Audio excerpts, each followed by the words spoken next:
The college football experience, Old Dominion Monarchs 2023 season preview episode on the Sports Gambling Podcast Networks, brought to you by our very own Patreon. Yeah, score exclusive perks, content, and contest, including our NFL win totals contest with $1,000 prize. Join today, sportsgamblingpodcast.com/Patreon. Once again, that is sportsgamblingpodcast.com/Patreon. And remember, as always, folks, to let it ride.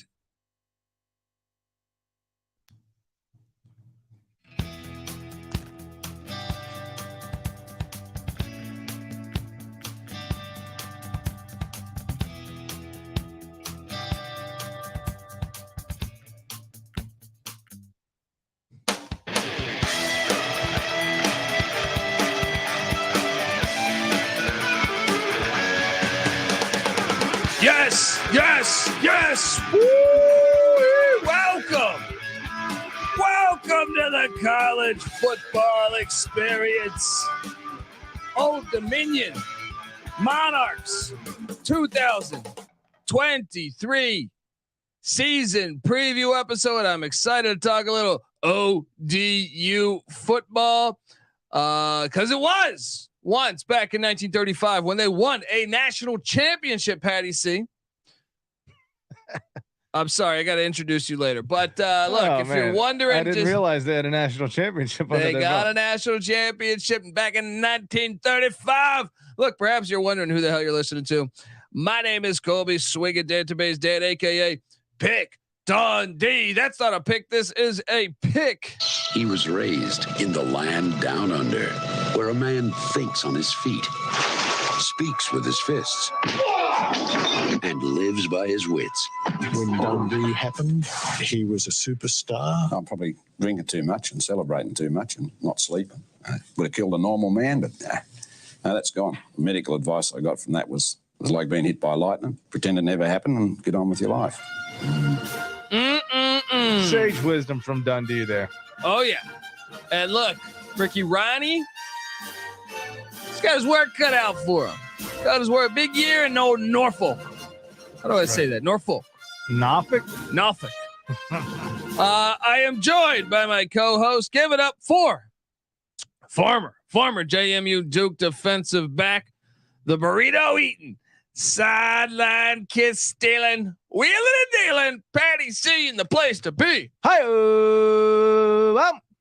Let's get it going. Let's talk a little Virginia college football, buddy. Yeah, buddy. They got a winning record all time against JMU. You son of a gun. All right. How did things go last year? What have you done for me lately?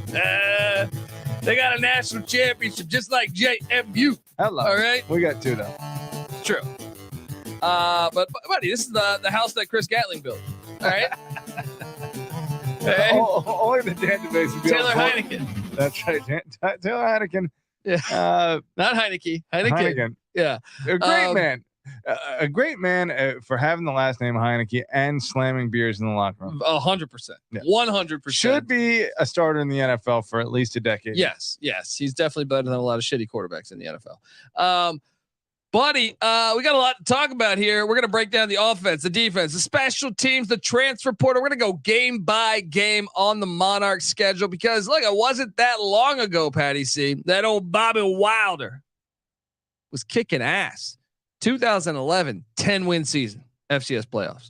2012, 11-win season, FCS playoffs. 2013, they jump up to the FBS, 8-win season. Relax. Wow. Then after that, they jump up 2014. Actually, I think this is the first year in the FBS. 6-win season. They don't get selected for a bowl. Bunch of bullshit there, if you ask me. Yeah. Then 5-win season. Okay, but they're 5-7. It's pretty decent considering you just jumped up. Then boom, 2016, 10 wins. They go to the Bahamas Bowl, get the dub there. Boom. And then it's easy to see a tide turn, buddy, because things started to go downhill. Yeah, I mean, right after that, it's easy to see a tide turn. 5-7, then 4-8, 1-11, and Bobby Wilder was out despite a 77-56 record. I think you should have been a little patient with him. Then Ricky Rahne comes in and things are looking good, but Old Dominion wins a second national championship when they decide not to play football during COVID. Yeah, so says the New York Times. It counts, for UConn and Old Dominion sharing a national championship. And then Ricky Rahne's real first season, 2021, he goes 6-7. They lose the Myrtle Beach Bowl, and then last year is 3-9. See, so it's weird when you click on Ricky Rahne's profile Wikipedia. They say, oh, he's entering year 4. So you're like, oh, he's gonna get fired if they lose. And I'm like, no, actually, it's year 3 for him. Yeah, he was just sitting there. Yeah. Simmer down, sitting down there in Virginia Beach. Yeah, twiddling his thumbs. But man, we gotta have to talk. What do you make of Ricky Rahne? You think he's the right man for the job, Patty C? Well, it's tough to say. I mean, I feel like in a place like Norfolk, then you want to. It would be beneficial to have a guy that can recruit that area really well. He's done a decent job recruiting. But he's from Colorado. Yeah, he's from Colorado. Went to school in New York at Cornell. Yeah. Bounced around coaching wise, but obviously his last stop beforehand, offensive coordinator at Penn State. Prior to his arrival, they had been hovering around the 100 spot, and they've slipped into the 118, 120 range. So that, you would like to see. You think they could, if they don't have a winning season, if they go 3-9 again, you think they could pull the plug on them? Yeah. I mean, Bud Foster's right up the road.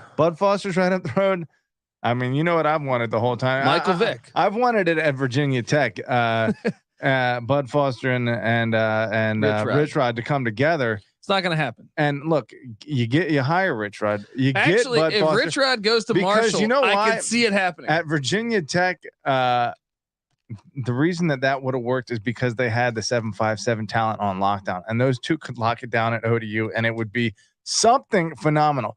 But that's not going to happen. There are some 757 guys that we've talked about potentially taking over that position. Anthony Poindexter. Do they go back to the Penn State? I don't know that they. I think that's a tough avenue to sell. That's right. You got Ronald Curry. I think it's still the quarterback coach at Robert and I.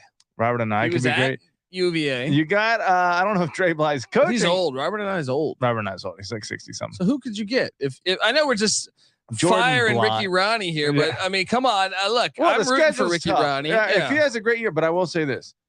They played some good teams pretty tough last year. They did, and they beat the Virginia Tech Hokies, and that shit matters. All right, probably should have beaten the UVA Cavaliers. Definitely. All right, look, we're going to talk all about it, folks. But before we do that, I want to tell you that the college football experience, Old Dominion Monarchs 2023 season preview episodes brought to you by Sports Gambling Podcast very own Patreon. Yes. Look, sign up for Patreon to get access to exclusive contests, including the NFL win totals contest with $1,000 for first place up for grabs. It's the perfect place for any diehard DJ. Plus a monthly SGP Stories podcast. Come on. We got that'll be an ad-free, uncensored show highlighting the best stories from decades of being DJs. There's even a Discord channel just for patrons. So Sports Gambling Podcast has and always will give out their picks for free. So don't get it twisted, folks. The Patreon is just a great way to support the network and fight back against corporate gambling. Because since 2011, we've been rocking in the free market. All right.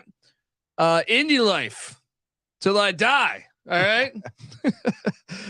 sportsgamblingpodcast.com/Patreon. That's sportsgamblingpodcast.com/Patreon. All right. We are back on the college football experience. Old Dominion Monarchs 2023 season preview. Hopefully you're subscribed. YouTube.com/the college experience. And remember, we also host the college basketball experience. When college basketball season tips, you'll hear me each and every night. I know Jeff Jones does a good job down there. Also, the FCS college football experience. Maybe some Hampton fans, maybe some Richmond fans, maybe some Norfolk State fans listening to this pod. Check us out over there. Also the college baseball experience. We come together as one on YouTube, youtube.com/the college experience. Subscribe. Tell a friend. Shout out to Terrell Furman, by the way. Yeah. Shout out to Terrell Furman Jr. and host of the NBA gambling podcast, the WNBA gambling podcast. And I do believe he is born and raised Norfolk, Virginia. Let's go. Hello. Patty C. If the folks out there haven't been following our 133 team preview, where we do a solo podcast for each and every team in the land, we normally just have to key in on the portal. We really have to key in on the portal. We didn't have to do this 5 years ago. The world's always changing. And, you never know. Old Dominion could be in the Mountain West tomorrow. All right. College football is a complete shit show, but we still love it. And look, the portal, let's key in on what's lost, because man, did they get hit in the portal. Defensive lineman Alonzo Ford heads out to Penn State. If Penn State's going in there to grab some of your guys, You lost someone. yeah. Defensive lineman Chaz Wallace heads out to Deion Sanders in Colorado. He's not. He's only bringing Louis with him. Yeah, So that's an L. that's an L. Wide receiver Peter Kikwata heads out to Georgia State. Sunbelt to Sunbelt. Ouch. Tough. That's a tough loss right there. Yeah, not much production from old Kikwata. What Chaz Wallace though? He did something, right? Chaz Wallace. Let me see if I can. 20 tackles, 2 sacks. How about defensive end Davion Harris heads out to Colorado as well. So Colorado comes in, takes 2 of their defensive linemen. That might hurt a little bit. Offensive lineman Ryan Nolan also in the portal. Harris, a little bit of a contributor, 32 tackles. Yeah, that hurts. 2.5 sacks. Another offensive lineman, Karen McNair, is in the portal. Hayden Wolf, your starting quarterback, Patty C, heads out to Western Michigan. They sold him on Maction. Said we want to play more Tuesdays. 18 touchdowns, 16 interceptions, 57% completion percentage. Negative 80 rushing yards, a little bit of a lawn share, but it does hurt to lose your starter regardless. 18 touchdowns, 6 picks on a 3-9 team. It means he was probably one of the strong suits on that team. Offensive lineman Austin Mosier heads out to the portal.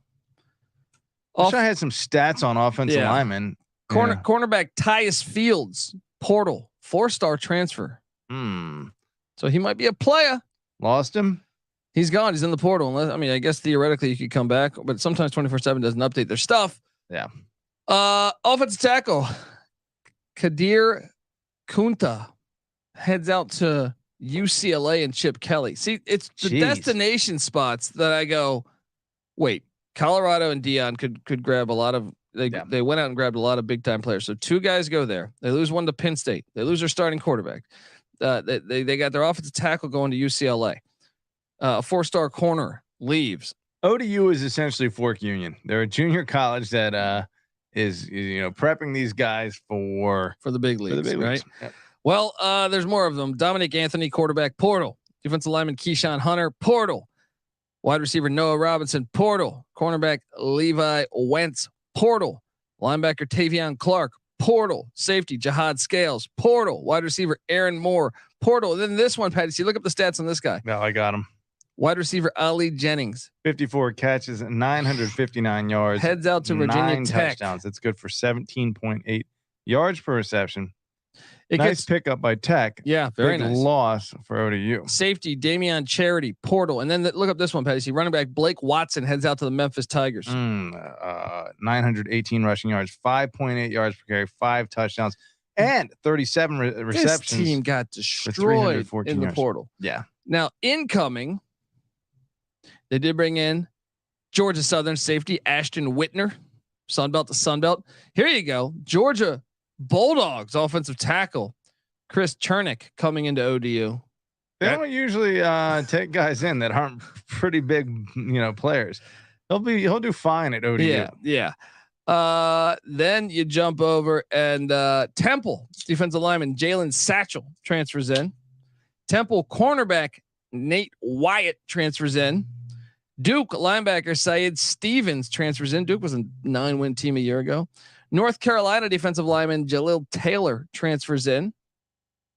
And that is it. They got fucking destroyed in the portal. Yeah, for grading this is destruction. They got wrecked. This is destruction in the portal.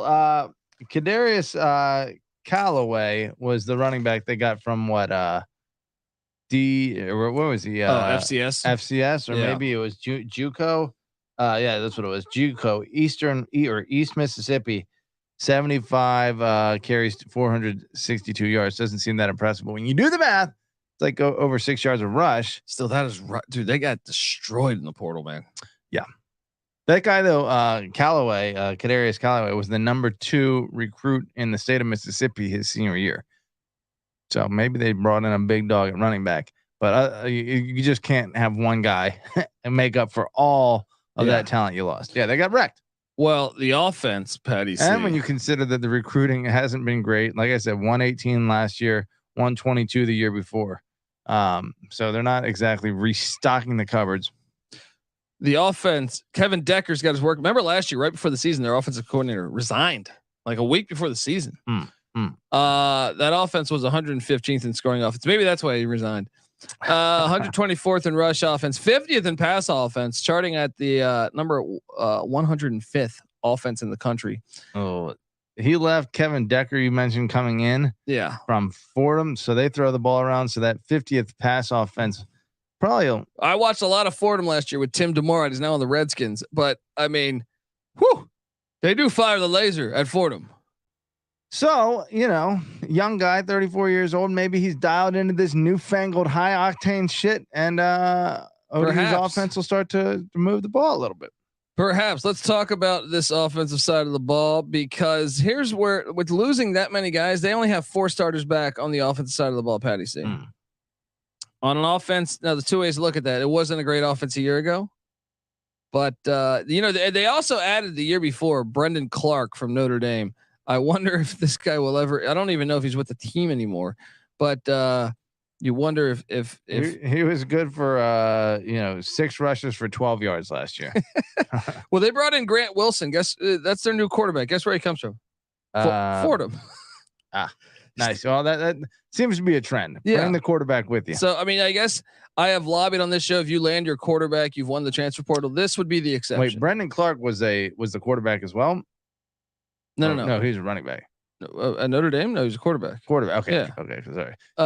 Two completion, 4 attempts, 2 completions. So I don't even know if he's still on the team. I know that this was 2 years ago they got him. Okay. So, and I don't see him on the depth chart that I'm looking at. Gotcha. It's still possible, but so they're this offense, brand new quarterback Grant Wilson coming in from Fordham. They also got Jack Shields backing him up and Colton Joseph. The running back position, Ladarius Calloway, as Patty C alluded to. Perhaps he's better than what we realize. They have Dre Bly's son, North Carolina Tar Heel, former player and coach, former St. Louis Ram corner, All-American. Dre Bly. His son Jordan Bly is the starting wide out there. 757 family. Yeah, Jordan Bly good for 22 catches, 225 yards. I know they got hit when Jennings left for Virginia Tech at the wide receiver spot, but you got to like Jordan Bly and Javon Harvey being back. Harvey, 30 catches. Yeah, pretty good. Isiah Paige they're excited about, and I guess they're breaking in Ahmarian Granger as someone that they like as well. They'll probably be fine at wide receiver. Probably will. Tight end, brand new tight end. In the 757, you can walk outside and just whistle off the street. You over here. Star. Catch for 1,000 yards. Isaiah Spencer's penciling to be their starting tight end. He has not started before. I think he started 5 games before. The offensive line, Patty C just brings back 2 of 5, but they do bring in that Georgia Bulldog transfer. Man, they're starting a freshman though at the left guard spot, according to what I'm seeing here. Concerning, a little bit concerning there. Are we going to improve on that 105 overall offense, or 104 was it? I actually think the passing offense. Well, it was number 50 last year, so I guess it wasn't terrible, but. They're going to throw the ball around a little more. I just know from watching Fordham, they passed the ball a lot last year. You bring that quarterback who's been running that show. The learning curve is accelerated awfully fast. Probably a smart move for Ricky Rahne, who we think might be a little bit on the hot seat. Okay, the defensive side of the ball, Blake Seiler, is it? Real quick, let's just throw this for a little perspective here. If I'm not mistaken, Daryl Mack. The old UCF guy. Yeah, was the 3rd string quarterback on this team. So anyone who is, judging. Where is he at now? I don't know if he's on this team. He was on the team last year, one completion for 3 attempts. So he's the 3rd stringer like 5 years later for a much worse team in ODU than UCF was and he's the guy that. I think he came out. He's the guy that took LSU to the brink, wire. Yeah, I was at that game. Yeah, a year before they have supposedly the greatest team ever.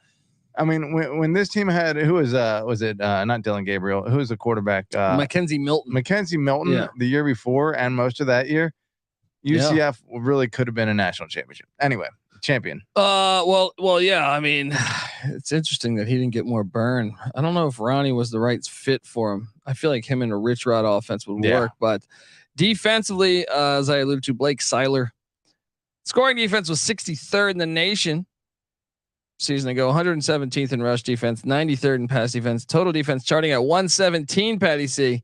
They still had a win against Virginia Tech last year, though, and they really, really should have beaten Virginia.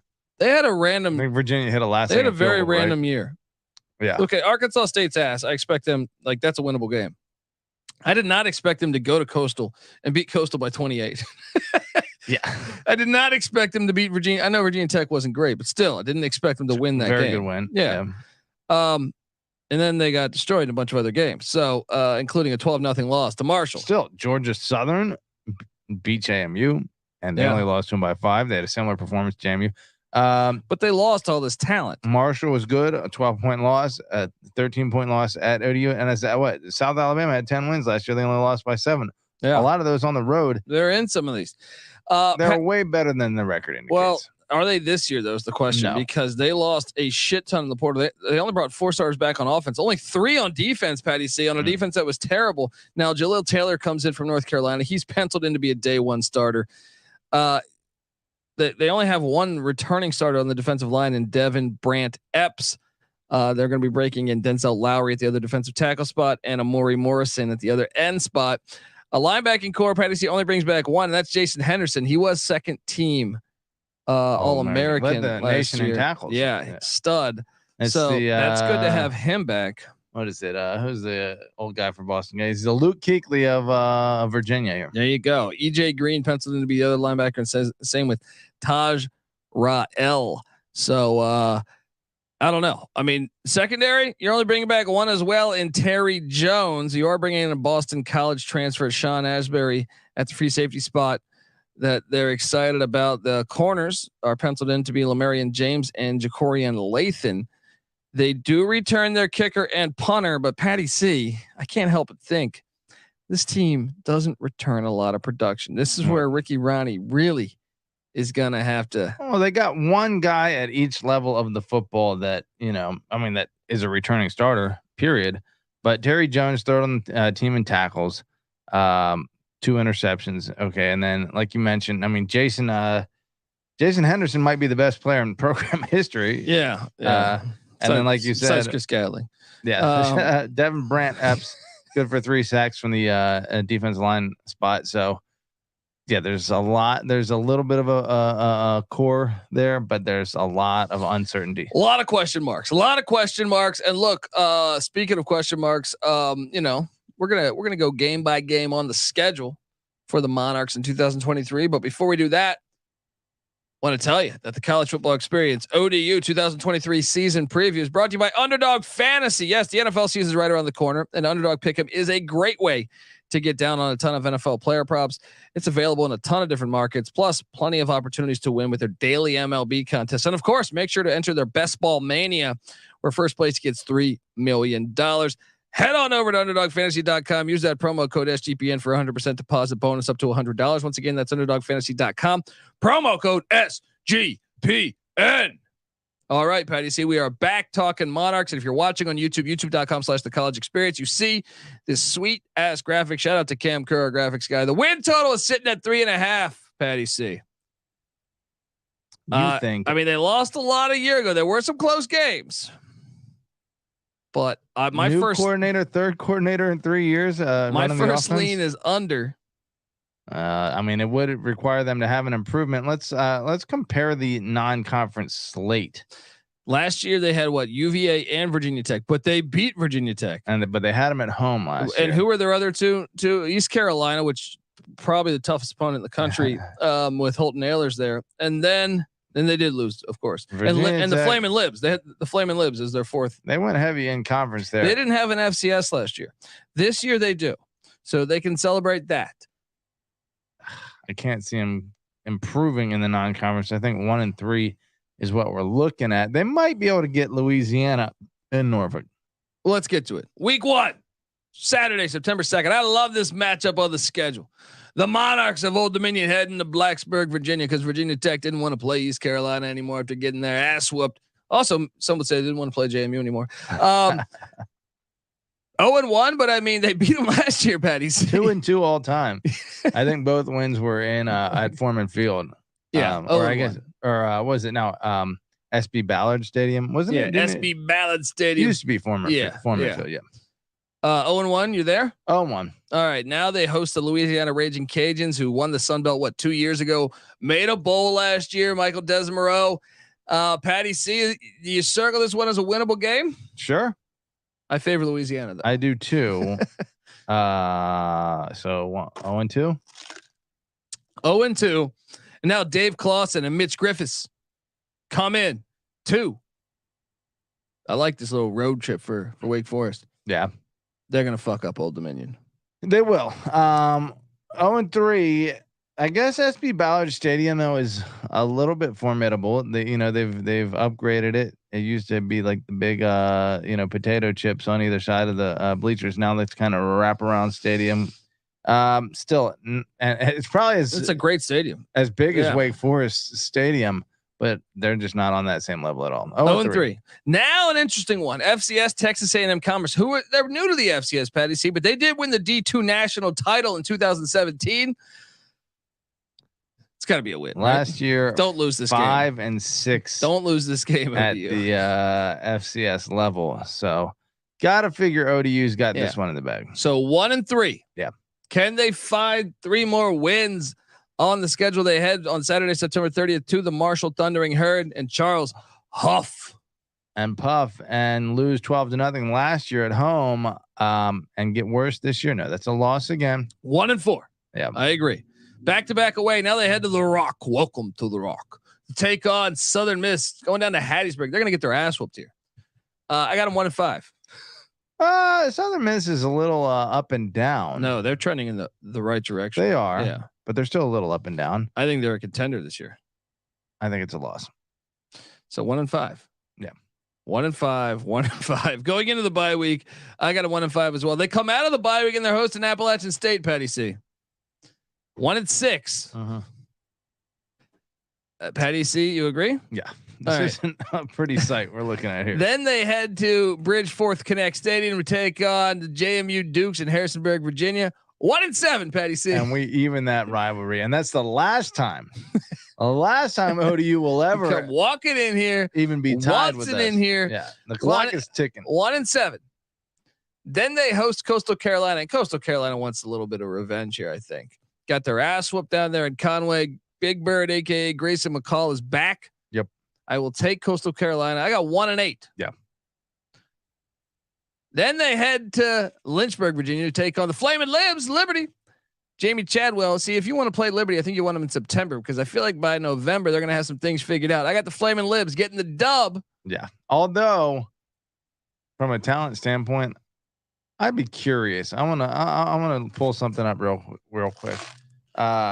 Liberty in the national composite 139, Old Dominion 111. So new coach at Liberty. The game is being played where? It's at Liberty. Yeah. Okay. So I don't think that makes a huge difference though. And then ODU 111, a little more talented. That could be a W. In state.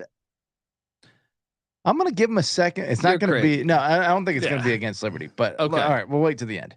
Yeah, no. I think we're on the same page here. Okay. After Liberty, they head to Statesboro, Georgia to take on Georgia Southern. I think that's a loss. That's a loss. And then they're home to Georgia State. But this one's interesting because Sean Elliott could be fired by then. I will say between Georgia State and the rest of the games on the schedule and Louisiana, maybe Coastal, they will have a second win. They might even have an upset in them. 2-10. Yeah, probably 2-10. There's no way you see 4. Yeah. No. Build me a case of 4 wins. I think 3. This might be a lock. This might be a kind of generous. Lock. Yeah. Yeah. I mean, what a sad state of affairs for ODU. But I think you're right. I think lock is in the realm of possibilities here. Yeah, I think so too. All right, folks, look, I'm on the under, Patty C's on the under, and we think you should consider locking it up. You might hear it on a little locks episode that we do every single August. But look, before we get out of here, I had a chance to sit down with Michael Barker. We're going to see. It's a little bit of a question mark how if this Fordham quarterback and coach can come in and just start flinging the ball, because that could be a game changer. So that's a little bit. I wouldn't touch it just yet. Florida made the FCS playoffs a year ago, but definitely I feel pretty strongly that it's under. Anyway, yeah, I do too. So I had the opportunity to sit down with Michael Barker, aka College Football Campus Tour, to talk about his experiences down to SB Ballard and Norfolk, Virginia. So here's that interview right here. Joining me on the College Football Experience Old Dominion Monarchs 2023 season preview episode is none other than the king of college football stadiums. Yes, I'm talking about Michael Barker, aka College Football Campus Tour. Make sure you give him a follow on Twitter at CFB Campus Tour, because that page is fantastic. All right. Michael's been to every single FBS stadium, most of the FCS, and a lot of D2 and D3 stadiums as well. And he documents it all on his page. All right. It is a must follow. He does the photo of the game, talks a lot about the history of the stadium. If you love college football, or if you just love stadiums, it is a must follow. Michael, I appreciate you hopping on the show to talk about SB Ballard Stadium, man. Yeah, thank you for having me. This is a unique story behind this stadium, so I'm excited to share this with everybody. Yeah, I mean, look, the stadium looks very interesting to me. I've never been there, but I remember last year Virginia Tech coaches got stuck in an elevator at the Old Dominion game there. That doesn't mean the stadium's bad. It just means someone's got to fix the elevator. But talk to me about the history of the stadium. Yeah, road coaches just somehow get stuck in elevators a lot. It just somehow happens. But so it opened in 1936, and it was known as Foreman Field for most of its existence. ODU played football from 1936 to 1941, and they discontinued their program. 1941 coincides with America entering World War I, and there was no Old Dominion football until 2009. They had an annual game they played there from 1946 to 1995, which was called the Oyster Bowl. But in 2009, Old Dominion came back as the FCS team, and $25 million was invested to renovate the stadium. And in 2018, they were looking to make a jump. I went to Foreman Field, eventually named SB Stadium or SB Ballard Stadium. It had an Ivy League feel. It was a very old, the brick, kind of like the old sombrero kind of slope there. And they basically demolished the majority of the stadium. They gave it a $67 million facelift to modernize it. And they just entered the Sun Belt last year. And they have probably one of the nicest stadiums in all the Sun Belt. And it's just amazing for a school that had no football between 1941 and 2009 here to be standing with one of the best, G5 Sun Belt stadiums out there. Yeah, the fact they didn't destroy it, unbelievable work by ODU. It just looks cool, man. I'm looking at it right now, and yeah, how many times have you been to the stadium, man? So I've been there a couple of times, but once for a game. It was 2019, and it was an ugly loss to Western Kentucky. Western Kentucky won 20-3. Their defense dominated. They only allowed 163 yards the entire game. So, but got to check out the stadium. Like I said, I visited in 2017 pre-renovation, and to see the stark difference in 2019 was amazing. I was a little disappointed that they did not get a weeknight Fun Belt game. Those are ones I've been to App 4 times, Coastal 4 times, Troy 4 times. So I get a lot of turnover and multiple visits because of that. So hopefully I could find another opportunity to get out there. But like I said, this is a great G5 stadium. Yeah, it looks really cool. Just doing the Google image on it and knowing that it's been there for so long. Fantastic work by ODU, and fantastic work that you do, Michael Barker. Look, I mean, folks, I didn't know this guy before the interwebs, as George W. said. All right. Look, his page is a must follow. It documents everything, and he'll go to 5, 6, 7 games, and it's remarkable that he can do that all within a week. So make sure you give him a follow at CFB Campus Tour. And Mike, appreciate you hopping on the show, man. And maybe one day we'll get to SB Ballard Stadium. Let's do it. They get the Fun Belt weeknight game on there. That's the one we got to go to. So thank you for having me. Hell yeah, brother. And you're welcome here anytime, man. Take care. Thank you. You too. Michael Barker, Patty C. We got to get down to SB Ballard Stadium. I would love to. Let's get down there. You know, the Oyster 757 Norfolk, Jamestown. It's like the original settlement of America. If you want to see American history, go to get your John Smith on. That's right. Get your Pocahontas. Are you allowed to say that these days? The way they're outlawing colonials. That's right. That's right. God Colonial damn. Athletic Association. It's like Done. just stupid stuff. Was But look, ODU was CIA there for a second? they were CIA. Couple of years. They were part of the colonial That's conference. Right. That's right. Of champions. Folks, we're both on the under. We're rooting for you, ODU, though. Let's get this thing going. All right. Look, subscribe to the College Football Experience because we're breaking down all 133 teams with the solo podcast for each and every team in the land. We got conference previews out, Sunbelt preview, CUSA preview. Every single conference we're going through, and we got conference realignment episodes out. We got the FCS College Football Experience out as well. All right. We just got it all. Just Sports Gambling Podcast crew's doing 32 NFL previews. You're a Redskin fan. All right. Get over there. You're a Panther fan. I feel like it's one of the others down there, right? 707 Redskins, they're Panthers, fans. little Carolina Panther love there. Fuck that. Folks, subscribe, get the SGPN app. It's free to download in the App Store and Google Play Store. And remember, as always, to hop in the Discord and talk ball with us. sportsgamblingpodcast.com/Discord. All right. Until next time, folks, this is the College Football Experience, Old Dominion Monarch style. You better start thinking about yours. And we out of here.